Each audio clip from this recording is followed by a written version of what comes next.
Buenos días. Hoy continuaremos con la segunda unidad sobre propiedades del agua de mar de nuestro curso de oceanografía descriptiva, hablando sobre la temperatura. La temperatura es una de las propiedades más importantes del agua de mar. Por esta razón, le vamos a dedicar una clase completa. La temperatura influye sobre el balance de calor en el planeta, sobre los seres vivos, sus ciclos metabólicos y sobre la densidad, de allí la importancia de la temperatura.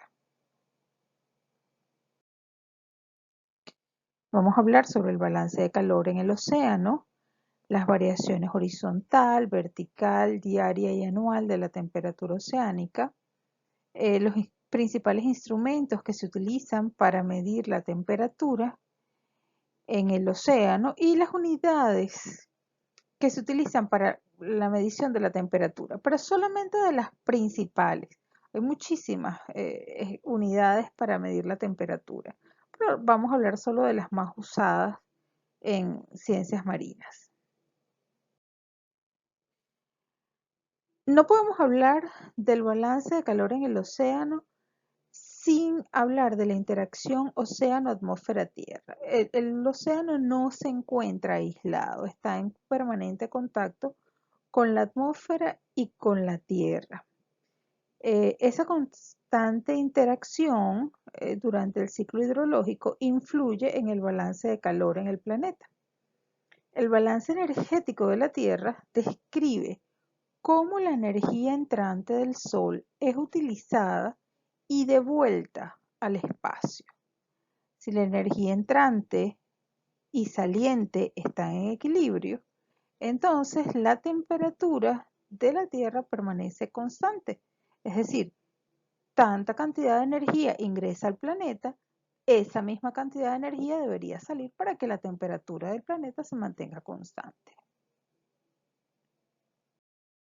La energía liberada del Sol se emite como luz de onda corta y energía ultravioleta, que es lo que está representado en la figura con el valor de 100, que es el 100%. Cuando esta energía llega a la Tierra, parte de ella es reflejada al espacio por las nubes. Otra parte es absorbida por la superficie de la Tierra, incluida por supuesto la superficie del océano, y otra parte es absorbida por la atmósfera. Debido a que la Tierra es mucho más fría que el Sol, su energía de radiación también es mucho más débil y retorna como longitud de onda larga. Esta energía irradiada a la atmósfera la podemos observar en forma de brillos o destellos en las carreteras durante una tarde muy calurosa. Esta radiación de retorno, que es equivalente al 35%, se conoce como albedo. El albedo es el porcentaje de radiación que es capaz de reflejar un cuerpo, que en este caso entonces el albedo de la Tierra es 35%. Entonces, del 100% de radiación solar que llega al planeta, 35% retorna al espacio y 65% está disponible para uso del planeta. El balance de calor en el océano entonces está dado por la energía de ingreso, que es la radiación solar, y las fuentes de pérdida de esa energía, que básicamente son la longitud de onda larga, los procesos de convección entre el mar y la atmósfera, que es lo que hace que pierda calor el mar, y el otro proceso de pérdida de calor, que es la evaporación.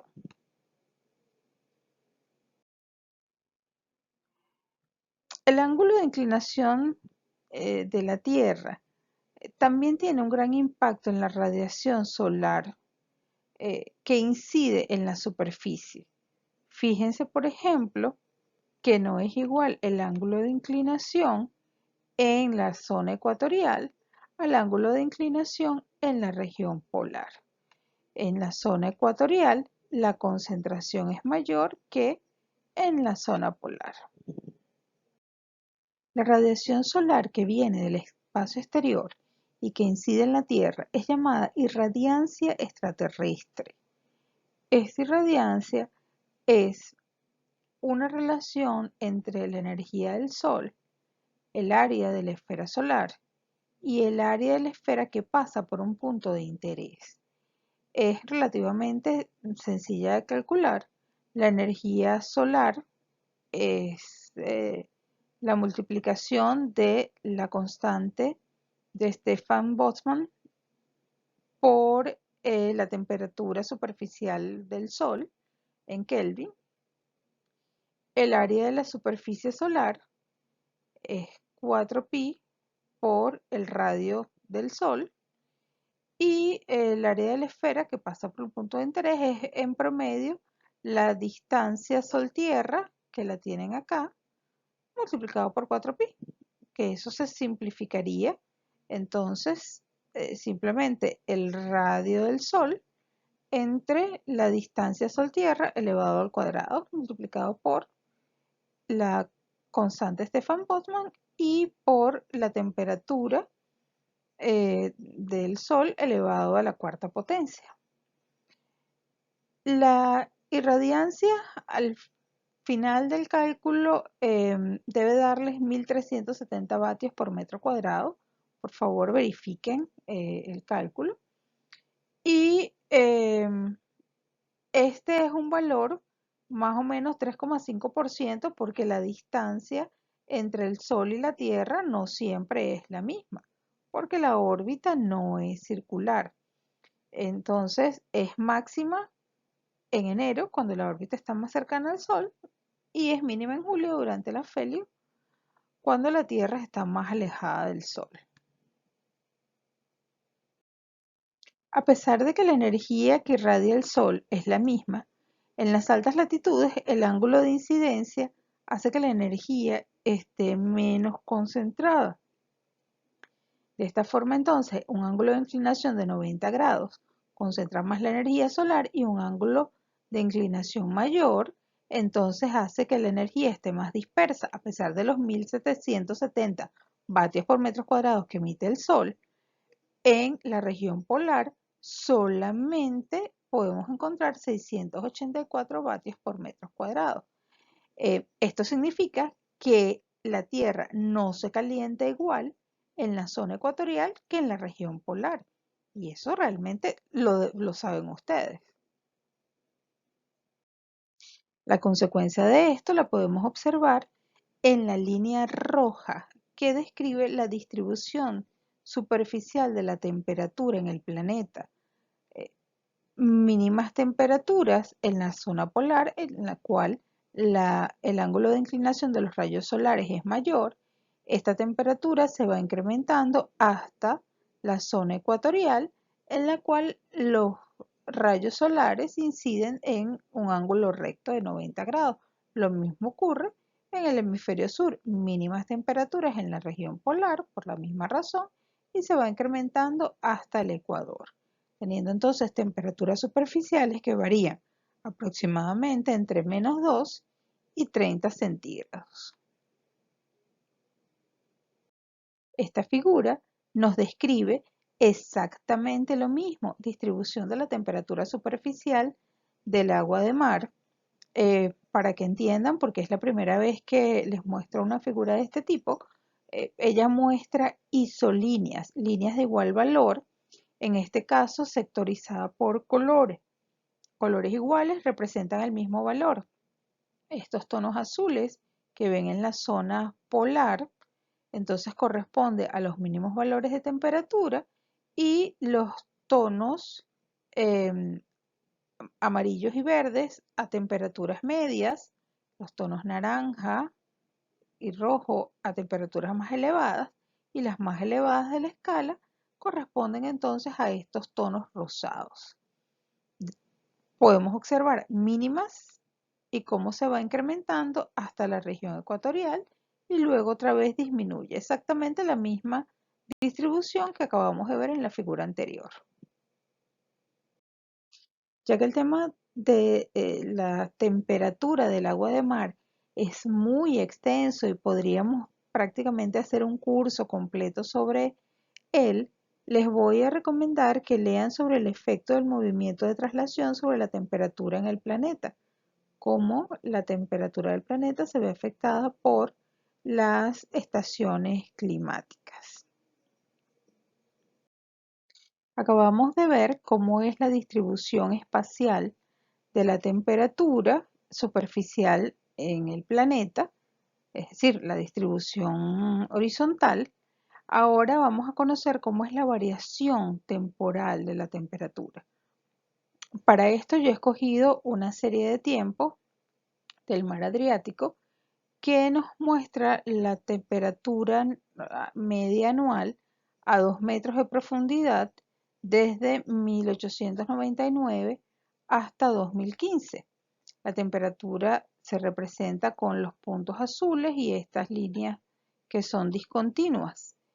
Y existen dos líneas de tendencia. La línea roja representa la tendencia desde 1899 hasta 2015 y la línea negra está representando la tendencia desde 1946, cuando comenzó la industrialización importante en Italia.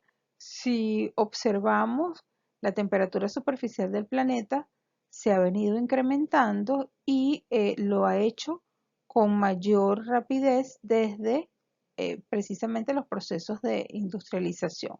Aunque en la figura parece algo ligero, cuando hablamos de 0,2 centígrados, estamos hablando de una temperatura, un incremento de temperatura bastante importante, porque esto está ocurriendo apenas en unos 70 años.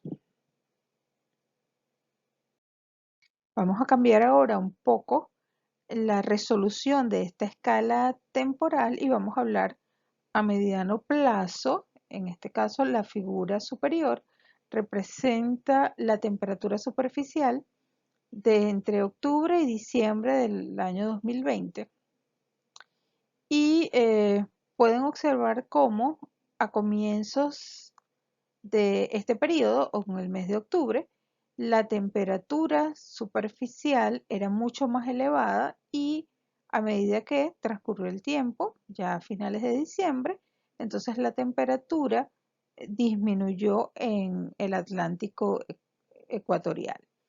La figura inferior representa las anomalías de temperatura, es decir, la diferencia de temperatura que existe entre el promedio histórico y el periodo que se está midiendo.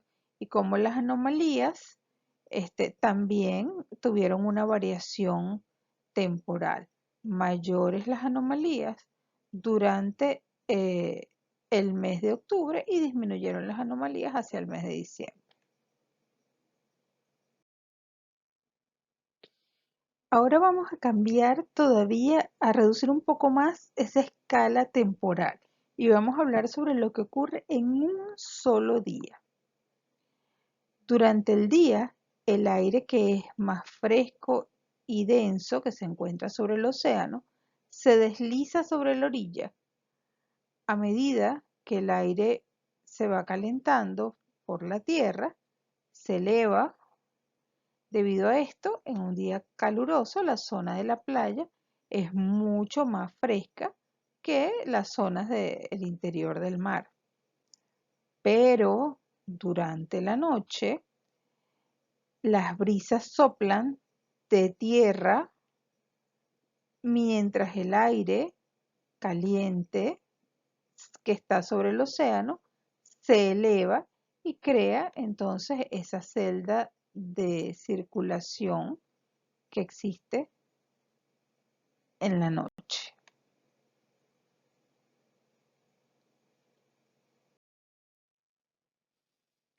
Conozcamos ahora cómo es la distribución vertical de la temperatura. El Sol no calienta por igual toda la columna de agua. En la primera capa, de apenas 1 centímetro, está disponible el 3% de la energía que ha sido irradiada sobre el océano. Sin embargo, ya a 10 metros de profundidad solamente está disponible el 22,2%. Esto trae como consecuencia que la distribución de temperatura sea bastante desigual en toda la columna de agua. Por estas razones, entonces tenemos una distribución vertical de temperatura desigual en toda la columna de agua. En principio tenemos una capa superficial llamada capa de mezcla con aguas cálidas, las temperaturas más elevadas, es la capa de agua que está expuesta directamente a los rayos solares y a la acción del viento que mezclan la capa de agua. Por lo tanto, la temperatura va a ser uniforme, va a ser la misma en toda la capa de agua. Por debajo de esa capa de mezcla, el sol ya no incide de manera tan importante, por lo que existe una disminución brusca de la temperatura. Esta capa se conoce como termoclina. Es importante aclarar que la termoclina no es un punto en la columna de agua, tampoco es una temperatura en particular. La termoclina es toda la capa de agua en la cual ocurre ese cambio brusco de temperatura. Está localizada entre los 200 y los 1000 metros de profundidad, dependiendo del océano y la época del año, y representa una barrera tanto para la circulación vertical como para algunos organismos. Por debajo de la termoclina se localiza una capa de agua que es muy profunda, llega hasta los 4000 metros de profundidad, en la cual la temperatura disminuye, pero muy lentamente. Es una capa de agua muy grande y cuyo promedio de temperatura es entre los 2 y los 0 grados. Esto tomando en consideración todos los océanos. Si nosotros vemos esta temperatura y promediamos la temperatura de toda la columna de agua en todos los océanos, nos vamos a encontrar con que la temperatura promedio del océano es 3,25 centígrados, pero esto se debe precisamente a la influencia que tiene esta capa profunda en el cálculo. Entonces, aguas frías, una disminución muy lenta, pero también una temperatura bastante estable.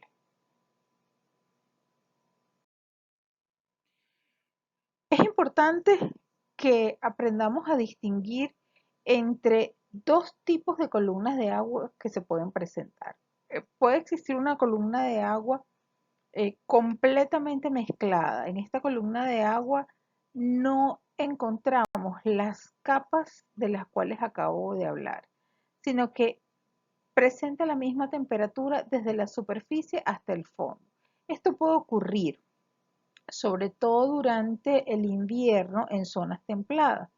Y también puede existir una capa de agua que no solamente tenga una termoclina, sino que tengamos una columna estratificada con dos termoclinas. Una termoclina que será la permanente de la que acabamos de hablar y una segunda termoclina estacional más superficial que se forma durante la época de verano en zonas templadas, pero de esto vamos a hablar un poquito más adelante. Es importante distinguir que la columna de agua tiene variaciones latitudinales. En zonas templadas vemos la distribución típica que acabo de mencionar, pero si observamos en la zona tropical, esta termoclina suele ser mucho más pronunciada y por supuesto la capa de mezcla es más cálida. Por su parte, en la zona polar, la termoclina muchas veces ni siquiera puede observarse y las temperaturas son menores. En el caso de las zonas templadas, como les comentaba, entonces no solamente vamos a observar la termoclina permanente, sino que en verano se va a formar una segunda termoclina en superficie. ¿Cómo y por qué se forma esta termoclina? ¿Cómo varía la termoclina en las zonas templadas? Para eso necesitamos analizar lo que ocurre durante todo el año en las zonas templadas a medida que se va calentando el agua cercana hacia el verano y cómo se va enfriando el agua en su proceso hasta llegar al invierno. Pues en invierno solemos tener una columna de agua completamente mezclada, con la misma temperatura bastante baja desde la superficie hasta el fondo. Una vez que inicia la primavera, comienza a incrementarse la temperatura, comienza a formarse también la termoclina. A finales de primavera, la temperatura superficial se incrementa y la termoclina comienza a profundizarse. A mediados de verano, por el calentamiento rápido que ocurre, este calentamiento por supuesto es a nivel superficial, se forma una segunda termoclina, además de la permanente que venía formándose desde primavera. Entonces tenemos la segunda termoclina, que es la estacional de verano. Ahora, ¿qué ocurre durante el ciclo de enfriamiento? Ya partimos de el verano, que era la época más cálida en zonas templadas.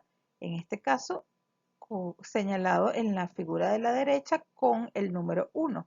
Tenemos las dos termoclinas durante finales de verano.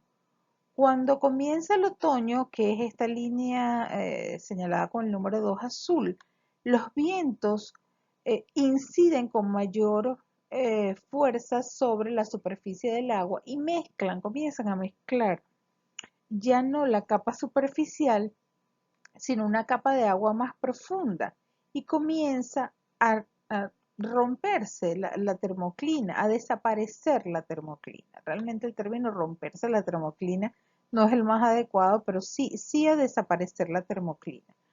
Y además a disminuir la temperatura. A mediados de otoño, que sería la línea amarilla con el número 3, pues los vientos son mucho más fuertes y el frío, además de disminuir la temperatura, contribuye a que incremente la densidad, lo que favorece la mezcla de la columna de agua. Esta capa de agua se hunde debido a la densidad y comienza a mezclarse la columna de agua hasta llegar a mediados de invierno, en el momento que es el momento en el que tenemos la columna de agua completamente mezclada. Los procesos debido a por qué se hunden estas capas de agua debido al enfriamiento, lo van a entender un poco mejor cuando veamos la clase sobre densidad. Ahora bien, ¿qué instrumentos utilizamos para medir la temperatura? Pues el más conocido es el termómetro. Todos alguna vez hemos tenido un termómetro en nuestras manos. En el caso de la temperatura del mar, se suelen utilizar termómetros con columnas de compuestos orgánicos, ya no columnas de mercurio, sino termómetros de vidrio con compuestos orgánicos o termómetros digitales. ¿Qué ventajas tienen los termómetros? Son muy económicos, fáciles de conseguir, son fáciles de usar, se le puede explicar fácilmente a cualquier persona cuál es el uso de un termómetro y además se pueden transportar fácilmente, no ocupan espacio, son ligeros. Las desventajas, la baja resolución que tienen los termómetros, muchas veces podemos medir solamente un grado, 0,5 en el mejor de los casos. Además tienen una mala precisión, por lo menos para efectos físicos, tal vez para efectos biológicos es suficiente, pero para efectos físicos y cálculos de densidad, la resolución no es la adecuada. Además, como son de vidrio o tienen una parte que es digital, son bastante delicados en el manejo, se pueden quebrar los de vidrios.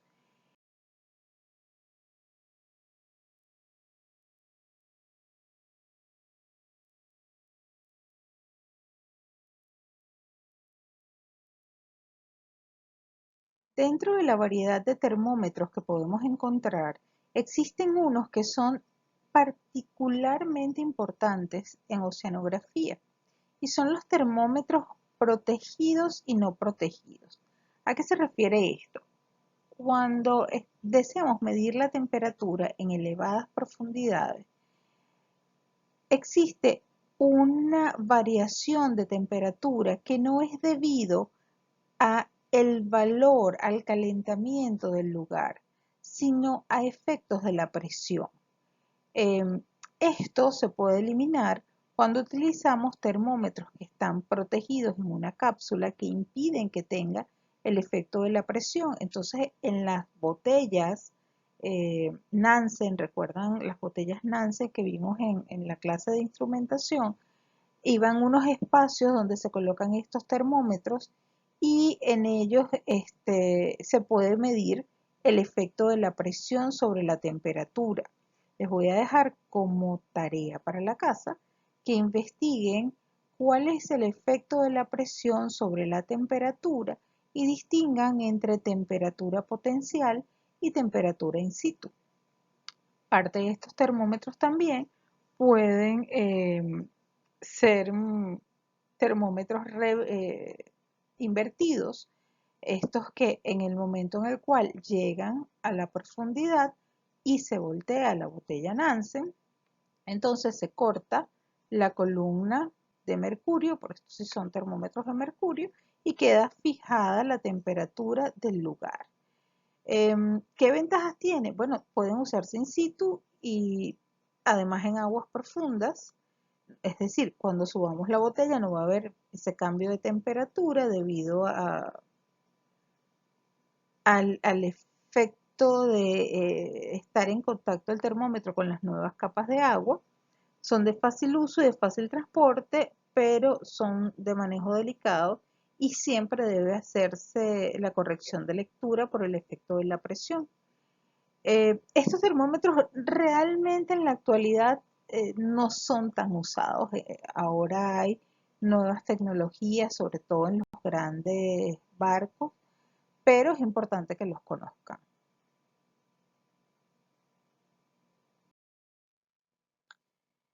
Existe además un tipo de instrumentos para medir la temperatura, que son los batitermógrafos. Los que tienen en particular en la fotografía es un XPT. Esta es una pequeña sonda que se deja caer sobre el costado del barco y a medida que cae por el agua va midiendo la temperatura. Tiene además unos pequeños cables que transmiten los datos de temperatura al barco, donde se registran para su posterior análisis. Los batitermógrafos como el que está abajo, que es el expandible, se desplegaron en la década de 1960 en el Océano Atlántico Norte, debido a que la sonda cae a través del agua a una velocidad conocida. La profundidad de la sonda se puede inferir desde el momento del lanzamiento. Luego los científicos grafican la temperatura en función de la profundidad para crear un perfil de temperatura del agua. Las ventajas que tienen es que son de fácil uso, su transporte también es fácil y permite obtener esos perfiles verticales. Las grandes desventajas solo pueden utilizarse hasta los 1000 metros de profundidad, luego de allí pierden sensibilidad, pierden precisión. Solo se pueden utilizar en estaciones fijas, son desechables. En el momento que se utilizó, la mayoría de las veces no se pueden recuperar. La tasa de respuesta también suele ser lenta. A menudo el registro se realiza en un tiempo que es mucho después del momento en el cual el instrumento pasó por la zona. Entonces se pueden cometer algunos errores allí.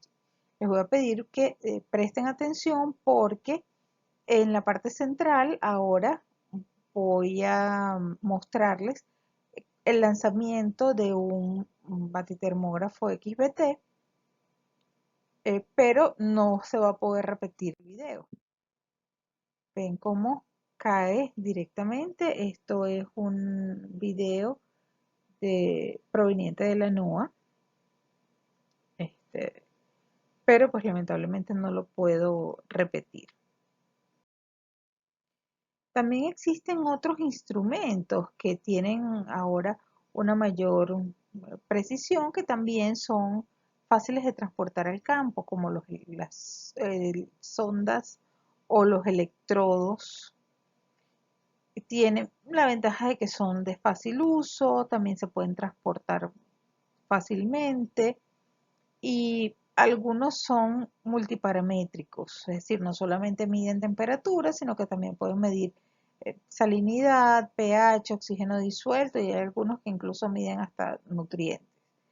La desventaja, pues requieren mantenimiento, requieren una calibración constante y la precisión depende bastante de que se haya hecho una buena calibración, así que necesitan personal calificado para su manejo.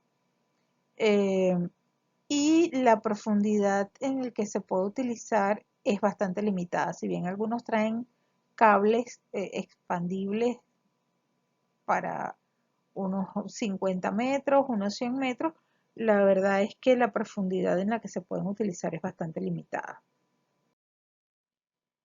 Lo más usado en las embarcaciones son los CTD. Los CTD llevan ese nombre porque miden conductividad, temperatura y densidad. La ventaja es que tienen una excelente resolución y precisión y permiten obtener perfiles verticales de temperatura y salinidad que prácticamente se pueden observar en tiempo real en los equipos de computadora, transmiten directamente a las computadoras. Las desventajas que tienen son su alto costo, no son económicos. Además requieren mantenimiento, calibración constante, requieren personal calificado y se debe acoplar a las rosetas de los barcos. Entonces es necesario un trabajo previo para el funcionamiento de los CTD. También se pueden obtener datos de temperatura a partir de satélites. La gran ventaja de hacer esto es que podemos tener una cobertura espacial muy grande. Si podemos revisar imágenes además de tiempos previos, no solamente tener la temperatura de hoy, sino la temperatura de lo que ocurrió hace 2 años. Las desventajas, pues esa misma amplia resolución significa entonces que no podemos tener una resolución espacial muy buena. O sea, no se puede utilizar para áreas pequeñas. Si yo quiero saber la temperatura de la laguna de la Restinga, no me va a servir una imagen satelital. Eso me puede servir para evaluar la temperatura del océano Atlántico, de un área mucho más amplia.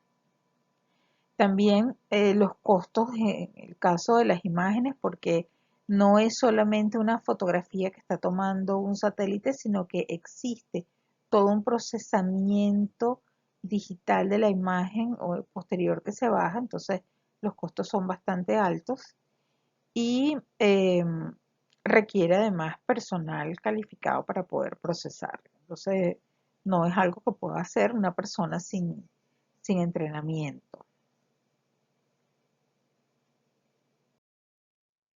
También pueden usarse termistores en boyas que pueden estar fijas o a la deriva, como la que observan del lado izquierdo, que es una boya de deriva.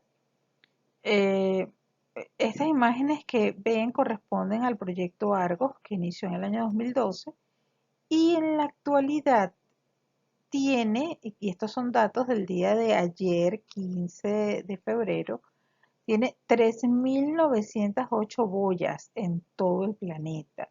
En la imagen de la derecha pueden observar la ubicación de todas esas boyas. Las ventajas que tienen estas boyas es que tienen mediciones in situ y permanente y además cubren todo el planeta. ¿Qué desventaja tienen? Primero, el alto costo, que requieren no solamente el equipo, sino se requiere personal. Para colocarlas se necesitan cruceros y satélites para hacer la transmisión de los datos. Estas boyas requieren una reposición periódica porque tienen un tiempo de vida útil. Después de cierta cantidad de tiempo, dependiendo también de las condiciones climáticas, hay que reponer las boyas. Eh, Otra desventaja es que la boya debe subir a la superficie, como observan acá, debe subir a la superficie para poder transmitir. Entonces, muchas veces en esta subida a la superficie se encuentran con eh, condiciones climáticas adversas y se generan entonces deterioro de las boyas. Y otra desventaja de ellas es que no son aplicables a zonas polares debido a las capas de hielo. Entonces, pero realmente son muy útiles este tipo de boyas del proyecto Argos. La página web del proyecto Argos se las voy a dejar dentro de las lecturas recomendadas. ¿En qué unidades medimos esta temperatura? Bueno, yo les voy a mencionar tres escalas que en realidad deberían ser del conocimiento de todos ustedes, que son la escala Celsius o centígrado, la Fahrenheit y la Kelvin. Las tres, los nombres provienen de los creadores de sus escalas. En la escala Celsius, que es la unidad que se utiliza en el Sistema Internacional de Unidades, el punto de ebullición son 100 centígrados, el punto de congelación 0, que son los puntos, pues, digamos, más importantes de toda la escala. En el caso de Fahrenheit, fue una escala un poco más arbitraria utilizada. De hecho, Fahrenheit fue una escala previa a Celsius y utilizaba una división fraccionaria. Celsius se dio cuenta de que esto no era lo más adecuado, prefería trabajar con números enteros, no le gustaban las fracciones y terminó creando su propia escala. Em, Kelvin, por su parte, utiliza como punto de partida el cero absoluto, entendiendo que por debajo de esta escala no hay valores negativos, o sea, en Celsius no existen valores negativos, mientras que en las escalas Fahrenheit y centígrados sí.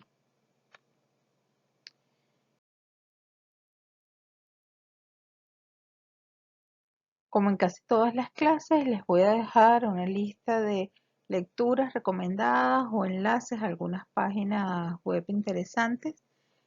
También se las voy a hacer llegar por correo electrónico para que puedan tener el enlace directo.